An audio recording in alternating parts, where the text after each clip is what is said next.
एक बार एक साधु अपने शिष्य के साथ नदी में स्नान करने गया।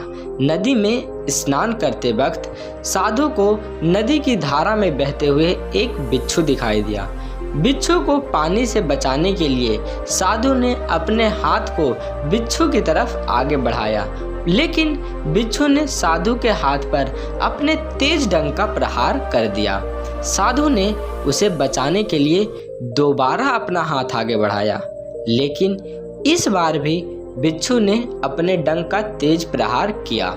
साधु का बचाना और बिच्छू के डंक की प्रक्रिया कई बार चली, लेकिन अंत में साधु अपने प्रयास में सफल हुए और बिच्छू को पानी के बाहर निकाल लिया गया। इसी बचाने की प्रक्रिया में साधु के हाथ में बिच्छू ने लगभग 7 से 8 बार डंक मार चुका था। समीप ही खड़ा साधु का एक शिष्य यह सब देख रहा था। शिष्य से बिल्कुल नहीं रहा गया।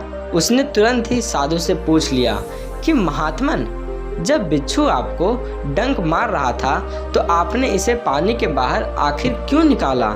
शिष्य के सवाल को सुनकर साधु मुस्कुराते हुए बोले कि डंक मारने का स्वभाव बिच्छू का है।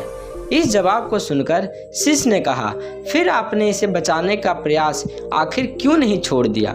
शिष्य की बात सुनकर साधु फिर मुस्कुराते हुए बोले, जब बिच्छू जैसा कीड़ा डंक मारना नहीं छोड़ सकता, जो कि उसका स्वभाव है, तो ठीक उसी प्रकार मैं भी एक साधु हूँ। भला मैं कैसे अपने स्वभाव को त्याग देता और बिच्छू को बचाना छोड़ देता?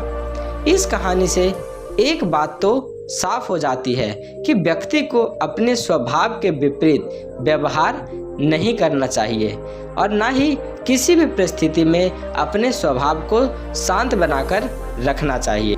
ठीक इसी प्रकार अगर आपको भी कोई कहता है कि आप अपने व्यवहार को चेंज कर लो, आप उस इंसान की तरह बनो, लेकिन आप अपने व्यवहार को कभी भी मत बदलना, क्योंकि हम किसी और की परिस्थिति को हम खुद अपने ऊपर उस चीज़ को अपना नहीं सकते हैं, क्योंकि हम जैसे हैं तो हम ऐसे ही हैं। हम अपने आप को बदल नहीं सकते, क्योंकि अगर आप अपने आप को नहीं बदलते हो, कई लोगों को आपका वही स्वभाव अच्छा लगेगा, लेकिन कई लोग उसे बुरा कहेंगे।